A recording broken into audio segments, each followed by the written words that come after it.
नमस्कार दोस्तों, मैं उपरीक्षक शैलेंद्र कुमार मित्तल आज आपको कोहरे में वाहन चलाते समय बरतने वाली सावधानियों के बारे में बताना चाह रहा हूँ।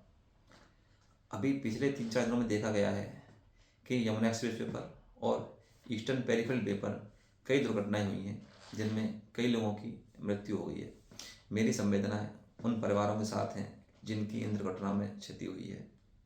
हम इन दुर्घटनाओं से कैसे बच सकते हैं, इसके बारे में मैं आपको कुछ चीज़ें बताने जा रहा हूँ। सबसे पहली चीज़, हमें अपने वाहन की बैक लाइट ज़रूर चेक करनी है कि वह सही से जल रही है या नहीं जल रही है, क्योंकि बैक लाइट ही है जो हमें बताती है कि हमारे आगे कोई वाहन चल रहा है या नहीं। दूसरी चीज़, हजार्ड लाइट। आप चाहो तो हजार्ड लाइट यूज कर सकते हो, जिससे कि पीछे जो वाहन आ रहा है उसको आप हजार्ड लाइट दिखाई देगी, उसको पता चलेगा कि भाई आगे कोई वाहन चल रहा है, तो वो अपना उसी हिसाब से अपनी गाड़ी की स्पीड को कम या ज़्यादा करेगा। तीसरी चीज़, हमें कभी भी ओवरटेकिंग करने के चक्कर में ज़्यादा स्पीड नहीं अपनानी है। हमें जो भी उस रोड पर निर्धारित स्पीड है उसी में वाहन चलाना है, अपने लेन में वाहन चलाना है।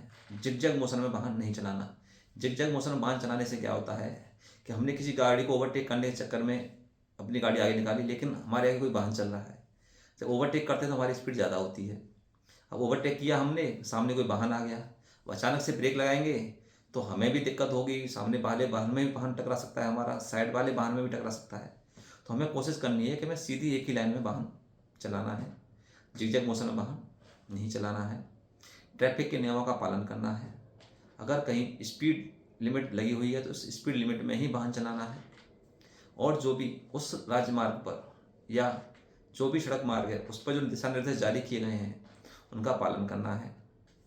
अगर हमें लगता है कि हमें नींद आ रही है, झपकी आ रही है, तो हमें अपने वाहन को एकदम एक्सट्रीम लेफ्ट में वाहन को खड़ा करके वहाँ रेस्ट करना है। बाकी आजकल बहुत कोहरा हो रहा है, तो हम चाहते हैं कि आप सभी लोग सेफली ड्राइविंग करें और सेफली अपने घर पहुँचें।